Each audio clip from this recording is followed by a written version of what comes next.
रहे हैं। तो इससे पहले मैंने आपको एक काम कहा था कि आपको जितने भी छंद करवाए गए हैं उन छंदों के आप 5-5 उदाहरण अपनी नोटबुक में लिखेंगे और उनकी मात्राएं लगाकर देखेंगे। तो मुझे आशा है कि आपने इसके उदाहरण लिखे हैं और मात्राएं भी लगाकर देखी हैं, ताकि जो आने वाले और जो छंद हम कर रहे हैं उसको समझने में आपको सुविधा हो।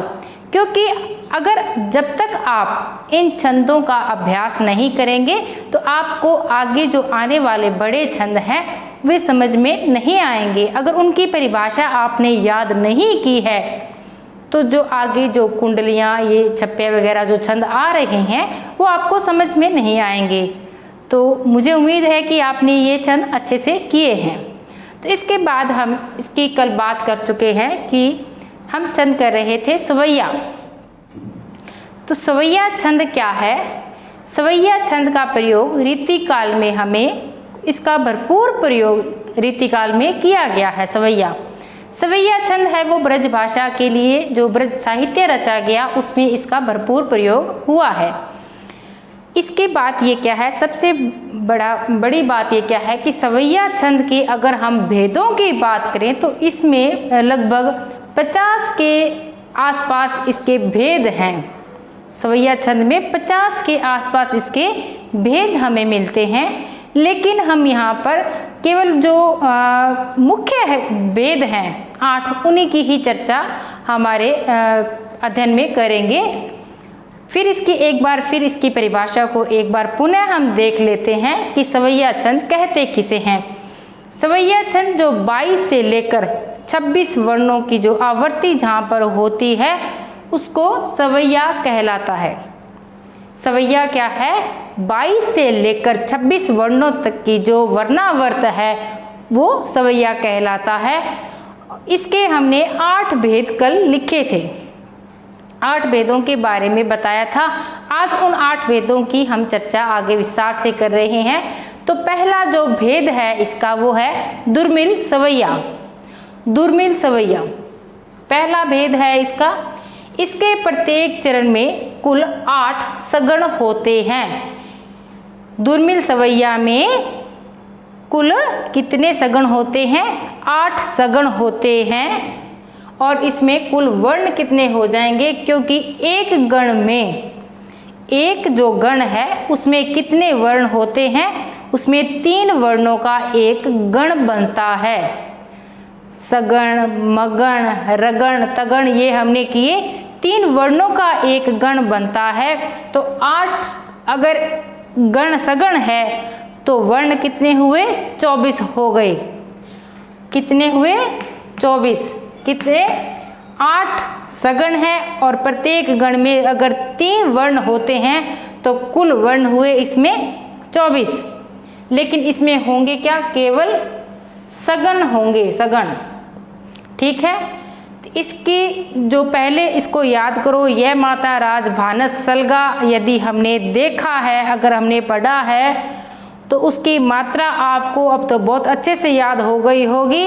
तो उसकी मात्रा क्या है? यह माता राज भानस सलगा लिखते हैं। सलगा, सलगा लिखा। लघु लघु गुरु सगण से शुरू होता, यह माता राज भानस। सह के बाद में हम थोड़ा डैश लगाते हैं क्योंकि सगण तक ही होते हैं, लास्ट जो गण होते हैं, इसके बाद गण नहीं होते। तो इसकी मात्रा क्या लगेगी? लघु लघु और गुरु। लघु लघु और गुरु सगण की क्या मात्रा है? इसकी कितनी मात्राएं हैं? लघु लघु और गुरु। तो इसमें भी हम मात्राएं लगाकर देखेंगे। ये दुर्मिल सवैया का उदाहरण है। दुर्मिल सवैया में कितने सगण होते हैं? 8 सगण होते हैं। इसके अलावा और कोई गण इसमें नहीं होता। इसमें लगाएंगे लघु लघु गुरु, लघु लघु गुरु, लघु लघु गुरु, लघु लघु गुरु, लघु लघु फिर गुरु, फिर लघु, फिर लघु। और यहाँ पे आ गया अनुस्वार। अनुस्वार आता है तब लघु मात्रा क्या हो जाती है? गुरु हो जाती है। तो ये हो गया गुरु। फिर लघु लघु फिर आ गया लघु लघु, इसके बाद जो ए की मात्रा होती है, ए किस में आता है, गुरु में आता है, तो इसमें ये हो गया ए गुरु, फिर लघु लघु, फिर ये गुरु। ठीक है, आपको सबसे ज़्यादा अगर मुश्किल लगता है ये जो स्वर है या यहाँ पर अनुस्वार है या संयुक्ताक्षर जहाँ पे आते हैं, आपको विशेष रूप से वहाँ ध्यान रखना है, अन्यथा आपका जो आपने अच्छे से इसको याद कर लिया, लेकिन अगर इसकी मात्राओं को ध्यान में आपने नहीं रखा, अगर यहाँ पे आपने अनुस्वार लगा दिया, यहाँ पर आपने अनुस्वार नहीं लगाया, तो ये पूरा जो गण का क्रम है ये बदल जाएगा और आपका ये प्रश्न गलत हो सकता है। तो कृपया करके इसको आप ध्यान में रखें, क्योंकि लघु जो स्वर थे ए, ई, उ और री 3 ही हैं। इसके अलावा जितने भी स्वर हैं वो गुरु में आते हैं, तो एक इसमें आता है गुरु में। अब देखें इसमें गण क्या बने, सगण बन गए। सगण की क्या थी, लघु लघु और गुरु, लघु लघु गुरु। यहाँ देखो 1 गण 2 3 4 5 6 7 और 8, कितने सगण हुए, 8 सगण इसमें हो गए। 1 2 3 4 5 6 7 8, तो कुल कितने सगण हैं, 8। ये तो रहा दुर्मिल सवैया। दुर्मिल सवैया, हालांकि सवैयों के बहुत से उदाहरण हमें नहीं मिलेंगे। मैं ये कह दूं कि आप इनके 5-5 उदाहरण लिखें, तो 5 आपको नहीं मिले तो कम से कम 3-3 तो उदाहरण आप इनके लिखें। और इनके 2 उदाहरण भी अगर आपने लिखे हैं तो उनकी ये मात्राएं जो आप लगाते हैं, मात्राएं जो स्वर जो लगाते हैं, इनको आप विशेष रूप से ध्यान रखें और अच्छे से याद करें। इसके बाद हम अगला जो सवैया करते हैं, ये सवैया को एक बार और देख लें। दुर्मिल सवैया, इसके प्रत्येक चरण में 8 सगण होते हैं, यानी कि कुल 24 वर्ण हुए। इसका ये उदाहरण है, सब जाति फटी दुख की दुपटी, कपटी न रहे जहाँ जह एक घटी। इसकी मात्राएं हमने लगाकर देख ली। इसके बाद हम अगला जो छंद है इसी का सवैया का करते हैं, दुर्मिल सवैया। इसके बाद आता है मदिरा सवैया। पहला किया हमने दुर्मिल सवैया, दूसरा है मदिरा सवैया। मदिरा सवैया की क्या विशेषता है कि इसमें 7 भगण होंगे और अंत में एक गुरु होगा। इसमें 7 भगण होंगे और अंत में एक गुरु होगा। तो इसका उदाहरण को हम मात्राएं लगाने से पहले देख लेते हैं कि भगण की मात्रा क्या होती है। यह माता राज भानस सलगा, भानस। अब यहाँ पर आता है भानस, भानस सलगा, भय पे भगण आएगा, भगण में है इसमें 7 भगण इसमें दिए हुए हैं, तो इसकी मात्रा हुई गुरु लघु लघु। ठीक है, इसकी मात्रा क्या हुई, गुरु लघु लघु। यदि इसमें 7 भगण है और अंत में एक गुरु होता है तो इसमें कुल वर्ण कितने हुए, 7 भगण। इसमें एक गण में कितने वर्ण होते हैं, 3 होते हैं। तो कितने कुल वर्ण हुए, ये तो हो गए 21 और अंत में एक गुरु होता है। 7 भगण एक गुरु होता है, तो कितने वर्ण हुए कुल, इसमें 22 वर्ण होते हैं। अगर आपसे पूछे कि मदिरा सवैया में कितने वर्ण होते हैं तो कहेंगे 22 वर्ण होते हैं। तो इसका एक उदाहरण हम देख लेते हैं। सिंधु तरिया बनरा मुख, तुम पे धनु रेख तरी न गई। सिंधु तरिया बनरा मुख, तुम पे धनु रेख तरी न गई। बानर बादक सो न बदो, उन बारिधि बादक बाट करे। ठीक है, तो इसकी मात्राएं लगाएंगे तब हमें अच्छे से इसका समझ आएगा। इसमें स पे मात्रा छोटी है, लघु मात्रा है, लेकिन इसके बाद में यदि अनुस्वार कह ले, भले ही ये स्वर रहित व्यंजन है, तो इसकी मात्रा क्या हो जाएगी, बड़ी, गुरु हो जाएगी। फिर लघु लघु, इसकी क्या रहेगी, सिंधु तरिया बनरा मुख, इसकी क्या है, तरिया, ये है जी। गुरु लघु लघु, गुरु लघु लघु, गुरु लघु लघु, गुरु लघु लघु, गुरु लघु लघु, गुरु, फिर इसके बाद लघु लघु और अंत में क्या है गुरु। इसके बाद गुरु गुरु लघु लघु, गुरु लघु लघु, गुरु लघु लघु, गुरु लघु लघु, गुरु लघु लघु, गुरु, फिर इसके बाद लघु लघु और अंत में क्या है गुरु। इसके बाद गुरु लघु लघु, गुरु लघु लघु, गुरु लघु लघु, गुरु लघु लघु, गुरु लघु लघु, गुरु लघु लघु, गुरु लघु लघु और गुरु। मात्राएं गिनते हैं इनकी। गुरु लघु लघु, गुरु लघु लघु 2 3 4 5 और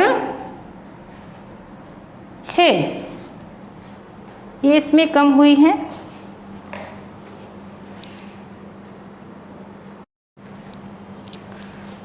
अब मात्राएं लगाते हैं इनके।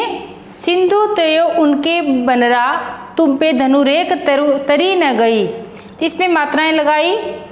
गुरु लघु लघु, गुरु लघु लघु, गुरु लघु लघु, गुरु लघु लघु, गुरु लघु लघु, गुरु लघु लघु, गुरु लघु लघु, गुरु। ठीक है, यहाँ तक तो ये मात्राएं लगी इनकी। अब इनके देखते हैं कि 7 भगण है। भगण की क्या थी? गुरु लघु लघु, फिर 1 2 3 4 5 6, ये यहाँ लगेगी देखो 6, इसके बाद 7, उसके बाद 1 गुरु आ जाता है। इसमें हम देखते हैं 1 2 3 4 5 6 और 7, इसके बाद में 1 गुरु है। 7 है, उसके बाद 1 गुरु है। 7 भगण और 1 गुरु, 7 भगण 1 गुरु, 7 भगण 1 गुरु। कितने वर्ण हुए? 22। इसमें भी 22 वर्ण हो गए। ये तो है मदिरा सवैया। मदिरा सवैया की क्या पहचान है? इसमें 7 भगण और अंत में 1 गुरु होता है। इसमें कुल वर्ण जो होते हैं वो 22 वर्ण होते हैं। इनका एक उदाहरण हम देख लें, आप इनका स्क्रीनशॉट भी ले सकते हैं। सिंधु तयो उनके बनरा, तुम पे धनुरेख तरी न गई। बानर बादक सो न बदो, उन बारी दी बादक बाट करी। तो इसके बाद में हम अगला जो सवैया का जो भेद देख रहे हैं वो है मत गयंद। अगला छंद है सवैया का तीसरा भेद हम कर रहे हैं, मत गयंद या मालती सवैया। मत गयंद या मालती सवैया, ये भी वैसा ही भेद है थोड़ा। इसमें हम देखते हैं कि सवैया में इसमें 7 भेद होते हैं। मदिरा सवैया की तरह ही है, लेकिन इसमें गुरु अंत में 2 होते हैं, उसमें 1 गुरु था। इसमें 7 भगण और अंत में 2 गुरु होते हैं। तो अगर हमसे पूछा जाए कि इसमें वर्णों की मात्रा कुल कितनी होती है, मत गयंद या मालती सवैया में जो वर्णों की संख्या कुल कितनी होती है, तो 7 तो भगण होते हैं, तो वो तो हो गए 21 वर्ण हो गए, और 2 गुरु इसमें और जुड़ जाते हैं। तो कुल कितने वर्ण हुए इसमें? 21, 22 और 23 वर्ण। ध्यान रखना, ये वर्णिक छंद है, इसमें वर्णों की गणना होती है। इसमें मात्राओं को मत गिन लेना आप। 21, ये 22, 23, 24, 25 ऐसे नहीं गिनेंगे। इसको एक इकाई ही माना जाता है, भले ही वो लघु हो, भले ही गुरु हो, उसको एक ही गिनेंगे। मात्राओं में हम 2 गिनते हैं, लेकिन वर्णों में उसको एक इकाई मानकर केवल उसको एक ही गिना जाता है। अब बात आती है मतगयंद की। तो 7 भगण और अंत में 2 गुरु होते हैं। भगण की मात्रा हमें अभी याद थी, ये माता राज भानस सलगा। भानस में आता है भा न और स, ठीक है। भानस की मात्रा कैसे लगाते हैं? गुरु लघु लघु, गुरु लघु लघु, ये हम इससे पहले भी कर चुके हैं। इसमें हम मात्रा लगाएंगे गुरु लघु लघु, गुरु लघु लघु, गुरु लघु लघु, गुरु लघु लघु, गुरु लघु लघु, गुरु। सुंदर में छोटे ऊ की मात्रा है, लेकिन इसके बाद में स्वर रहित व्यंजन है, या हम कह लें कि अनुस्वार लगा सकते हैं। तो ये मात्रा गुरु हो जाएगी, लघु लघु गुरु, लघु लघु गुरु और गुरु। इसके बाद गावती गीत सबे मिली सुंदरी, विपर जुआ जुरी वेद पढ़ाई। तो इसमें गुरु लघु लघु गुरु, लघु लघु गुरु, लघु लघु गुरु। इसमें फिर अनुस्वार आ गया, सुंदर में भी था स्वर रहित व्यंजन था, इसमें अनुस्वार आ गया तो मात्रा हुई गुरु की। लघु लघु गुरु, गुरु यहाँ पे क्यों लगा है भाई आप बताओ? क्योंकि इसमें पै आधा है।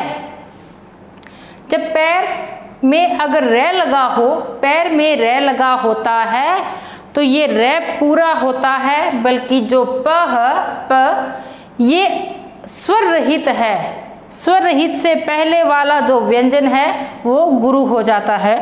तो गुरु, इसके बाद में रे लघु, लघु गुरु, लघु लघु गुरु, लघु लघु गुरु और गुरु। ठीक है, अब मुझे लगता है कि आपको ये बात समझ में आ गई होगी। एक तो रे और रे में ऊपर आधा और पूरा रे, इसका ध्यान रखेंगे, अन्यथा ये भी आपका गलत हो जाएगा क्वेश्चन। इसमें देखें, दूल्हा श्री रघुनाथ बने, दूल्हा सिय सुंदर मंदिर माही, गावती गीत सबे मिली सुंदरी, विपर जुआ जुरी वेद पढ़ाही। इसमें फिर हम देखते हैं कि भगण कितनी हैं। ये है 1 2 3 4 5, ठीक है, 6 7 भगण इसकी विशेषता है। अंत में 2 गुरु रह रहे हैं, तो इसमें 7 और 2 गुरु। ठीक है, यहाँ पे इसको देखें, 1 2 3 4 5 6 और 7 भगण कितने हो गए? 7 भगण, और अंत में क्या बच गए? 2 गुरु। 7 भगण 2 गुरु, कुल वर्ण हुए इसमें 23। 21 तो ये गण थे 7, तो एक गण में 3 अगर वर्ण होते हैं तो 21 हो गए, 22 और 23 इसमें वर्ण हो गए हैं। तो ये तो है आपका सवैया या मतगयन मालती। सवैया का जो एक भेद है, मतगयन और मालती। आज हमने 3 जो सवैया के जो भेद किए हैं, दुर्मिल किया है, मालती किया है और मदिरा इसका भेद किया है। इन जो भेदों के ये तो नहीं कह सकते कि आपको 5-5 उदाहरण मिल सकते हैं, लेकिन आप इनके 3-3 उदाहरण लिखें और इनकी मात्राएं लगाएं, क्योंकि जो मात्रिक छंद है उनमें हम मात्रा का थोड़ा हेरफेर करके कई बार लघु को गुरु भी बनानी पड़ सकती है। बहुत बार दोहे या सोठा जो भी ये है इनको नियम के लिए, लेकिन यहाँ पर गण जो है गण नहीं बनेंगे आपके। एक बार अगर एक गण में व्यवधान अगर आ गया तो आपका ये पूरा छंद याद किया हुआ बेकार जाएगा। तो इसको अच्छी बात ये है कि आप इनकी 2 उदाहरण भी अगर अच्छे से याद करें तो उनको एक एक मात्रा को याद करें, और थोड़ी बहुत भी भूल आपके लिए घातक हो सकती है। तो इनके सभी के 3-3 उदाहरण आप लिखें, आपको जहाँ से भी मिले, भले ही आपकी जो रीतिकालीन जो काव्य की जो किताब लगती है हमारे, उसमें आपको रीतिकाल का जो साहित्य है उसमें आपको बहुत से सवैयों के उदाहरण मिलेंगे। इसके भेद तो हैं 8, हमने अभी तक किए हैं 3, तो इसके बाद जो 5 भेद हम और करेंगे इसके। तो आज के लिए इतना ही, धन्यवाद।